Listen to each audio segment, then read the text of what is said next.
Little idiots. Skateboarders could quite frankly go and f themselves. I've never seen a skateboarder ever in the streets in the entire world try and do something and not fall off. What the fuck's that all about?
Skateboarding has a long and well-preserved history.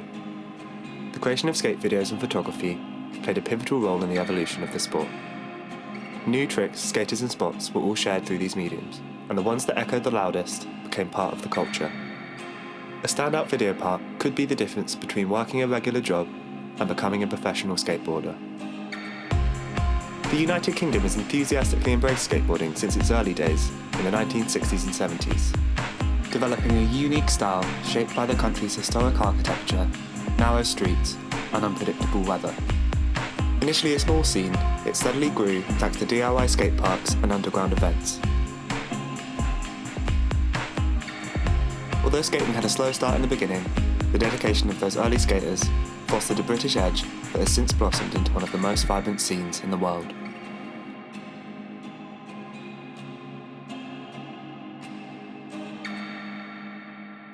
The connection to American skateboarding has always been clear, with the influence of the US scene firmly shaping the UK from the start.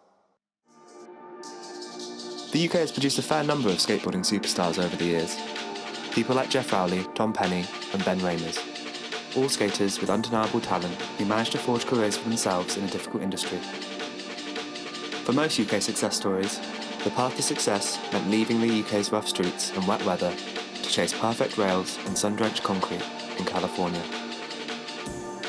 After years of trying to replicate the polished style of American skateboarding, the UK scene was ready for a shift.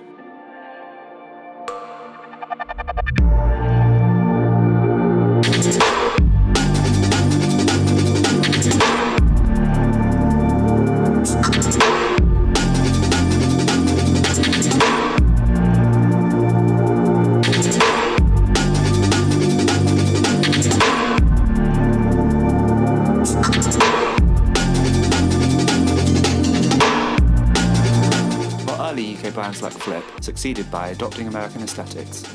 Later companies like Blueprint, Isle and Palace found success by embracing a distinctly British identity.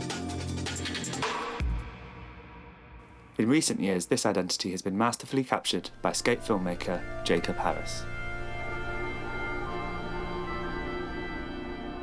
Harris began his filmmaking journey by filming his friends skating, making his first video at just 12 years old. Over time, he contributed to Sidewalk magazine and Blueprint skateboards, working on videos like 2010's Make Friends with the Colour Blue. After Blueprint dissolved, he became involved with Isle Skateboards, where he produced the critically acclaimed films 11th Hour and Vase. These early works highlight Jake's developing style, often evoking the surreal and atmospheric tones of David Lynch.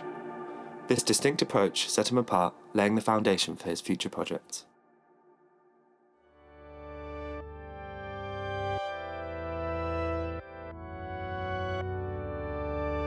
In 2015, Jacob Harris created Atlantic Drift.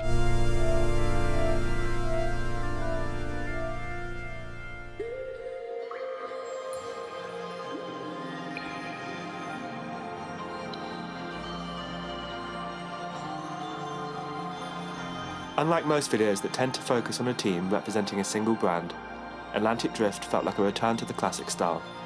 On the surface, it's just Jake filming his friends, but beneath that, the series captures the essence of what skateboarding is all about. The first video showcases Jake's minimalist yet cinematic editing style, emphasising flow and creativity. The tricks themselves weren't always neat, but they felt original and somehow organic, opening with Mike Arnold's 360 flip to a quick footed ollie down a grey and unappealing 7-stair was the perfect way to set the tone for the entire series. In the second video, Jake focuses his lens on the iconic St Paul's, a key location in London's skate scene.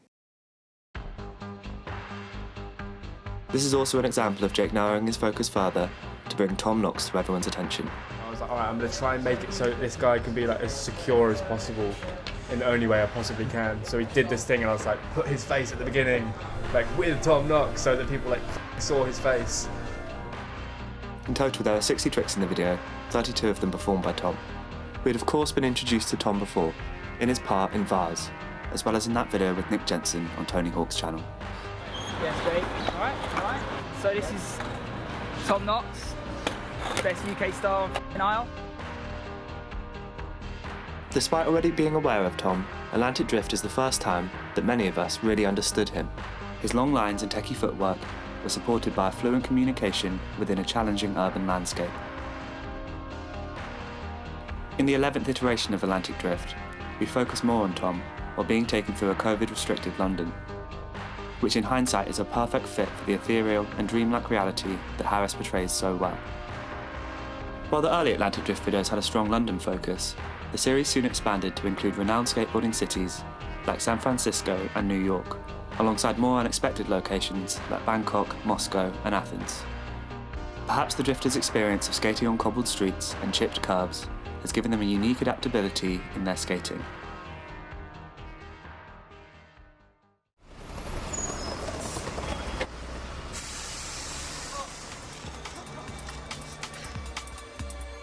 The Hippie Jump video is my favourite of all the Atlantic Drift episodes. It's up there amongst the most creative skateboarding videos I've ever seen. A hippie jump, literally jumping in the air and leaving your board on the ground, is probably the first thing you learn after pushing. Taking possibly the most simple trick and dedicating a whole video to it is pure genius. In the video, we're faced with a multitude of hippie jumps, each one increasing in either complexity or ingenuity, all culminating in what are likely the two greatest hippie jumps ever put to film. Just watch. Oh my god, Casper!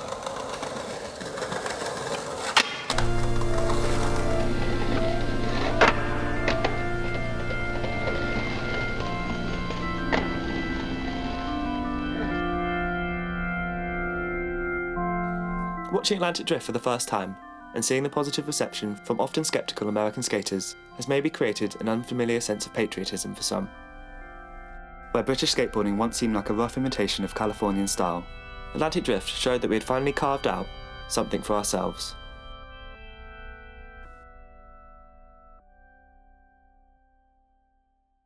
Following the success of Atlantic Drift, Jake Harris attempted to turn the series into a board company, creating decks featuring the series' signature jellyfishes. Jake was going to do Atlantic Drift as a board brand, but then he got really ill, like super sick. He got really bad, like long COVID. It really f***ed him up. Like he was pretty much in his room for 5 months, I think it was. Although illness prevented the start of Atlantic Drift skateboards, the influence of the series remains. Its creative approach to skateboarding and cinematography has set a new standard, with the series' aesthetic now being reflected back to us from the US.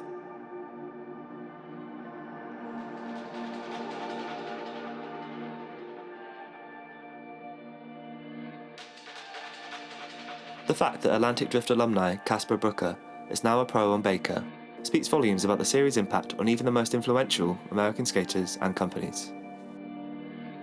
In some ways, Casper joining a major American brand may seem like he's following in the footsteps of British skaters before him, integrating into skateboard royalty and adopting an American way of life. But unlike his predecessors, he and the rest of the Atlantic Drift crew had already established their style and carry with them a uniquely British identity, one that continues to inspire a new generation of skateboarders back at home. As for Atlantic Drift's future, Harris has hinted that there's still much more to come from this talented group of skaters. It looks like they went to Kazakhstan and Kyrgyzstan over the summer. Hopefully this means that we get a new Atlantic drift as a result. If not, I look forward to absorbing whatever they collectively create next.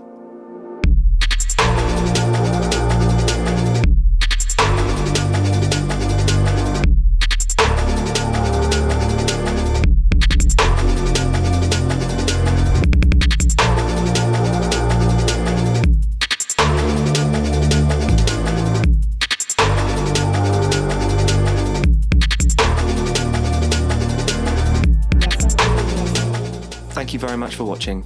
It's been so amazing to see all the positive responses that I got to the last video. So yeah, massive thank you to everyone who's liked it and commented and subscribed. It's super surreal to have a response to my work in any capacity. So yeah, massive thank you. Obviously, big shout out to Atlantic Drift. Go and watch it. They're all amazing, really good skating in all of them. I actually messaged Jake Harris in preparation for this video, and he said it was okay for me to use Atlantic Drift, so massive thank you to Jake. There's going to be links to everything I've used in the description, go have a look. Some really great videos. Apart from that, I hope you're having a good day wherever you are, and I will see you in the next one.